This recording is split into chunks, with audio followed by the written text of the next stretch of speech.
महाभारत के सबसे चर्चित पात्रों में से एक थे भीष्म पितामह।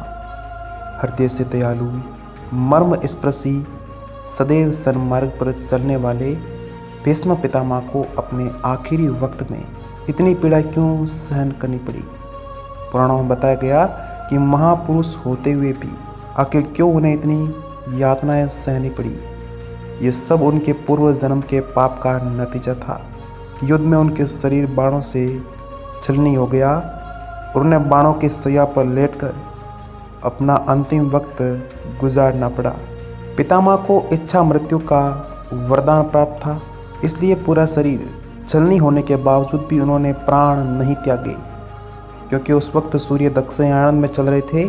धार्मिक मान्यता के अनुसार जिस व्यक्ति की मृत्यु दक्षिणायन में होती है उसे मरने के बाद नरक की प्राप्ति होती है।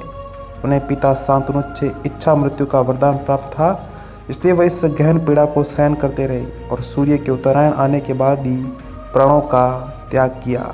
भीष्म पितामह के पूर्व जन्म के बारे में शास्त्रों में बताया गया है। शास्त्रों के अनुसार 8 वसु थे। एक दिन सभी 8 वसु वशिष्ठ ऋषि के आश्रम में गए। भीष्म पितामह भी अपने पूर्व जन्म में उन 8 वसुओं में एक थे। उस जन्म में उनका नाम घोवसु था। घोवसु को आश्रम में बंधी हुई कामधेनु गाय को देखकर लालच आ गया। उन्होंने उस गाय को चुरा लिया और बाकी सभी वसुओं ने गाय चुराने में उनकी मदद की।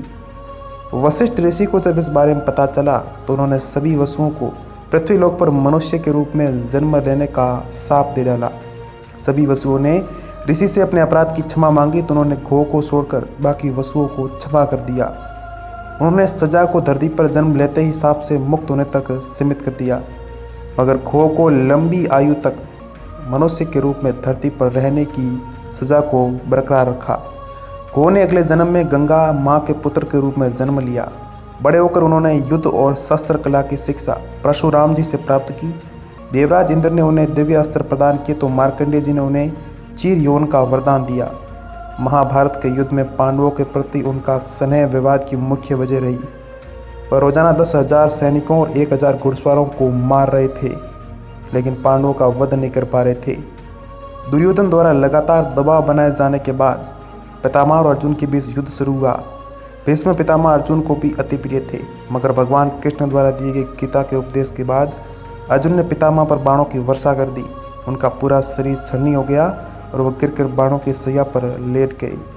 कई दिनों तक पीड़ा को सहन करने के बाद सूर्य के उत्तरायण होने पर उन्होंने अपने प्राण त्यागे।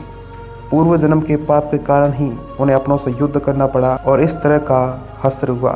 तो दोस्तों, उम्मीद करता हूँ कि आपको जानकारी अच्छी लगी होगी। जानकारी अच्छी लगने पर हमारे वीडियो को लाइक करें, इस चैनल को सब्सक्राइब करना बिल्कुल ना भूलें।